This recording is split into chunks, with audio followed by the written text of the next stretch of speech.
ఇంకోసారి మీరు మీటింగ్ పెట్టుకొని ఈ నెల ఎంత వచ్చింది, ఈ నెల ఎంత ఖర్చు అయింది, ఇంకెన్ని ఇవ్వాలి, అది మాత్రం ఖచ్చితంగా బ్యాలెన్స్ షీట్ వేసుకోవాలి. అందరికీ అవగాహన ఉంటుంది. ఆయన ఇంకెవరు సహకారం తీసుకోవచ్చు, కానీ బాధ్యత ఆయన మీదనే ఉండాలి. బస్సు ఎక్కిన డ్రైవర్ మీదనే ఉంటుంది. డ్రైవర్లు చాలామంది ఉండొచ్చు, డ్యూటీలు ఉన్న ఆయన మీదనే ఉండేది. ఇది తెలియదు కాదు.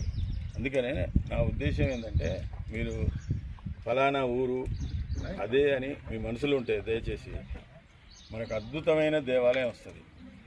నేను చెప్పటం కాదు, మీరే కడతారు. చాలా ఈ ప్లేస్ ఉన్నందుకు అద్భుతమైన దేవాలయం వస్తుంది. అద్భుతంగా జరుగుతుంది అంత కార్యక్రమం అంతా.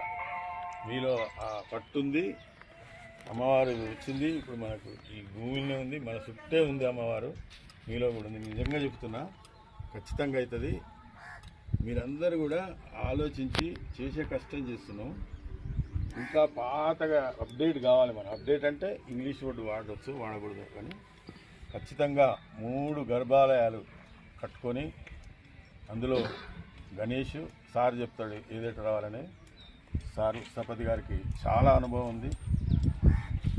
గణేష్, నగరేశ్వరుడు, వాసవి మాత, ఈ 3 కూడా మనం నిర్మించుకొని అమ్మవారి జయంతి రోజు 26వ తారీఖు నాడు ఘనంగా మనం శంకుస్థాపన చేసుకొని ప్రయత్నం చేసి ముందుకు పోదాం. దీనికి ఇంకా ఏంటంటే మన ఫండ్ మీరు ఆలోచించండి. ఈ స్థలానికి ఏదైతుందో 1 గజానికి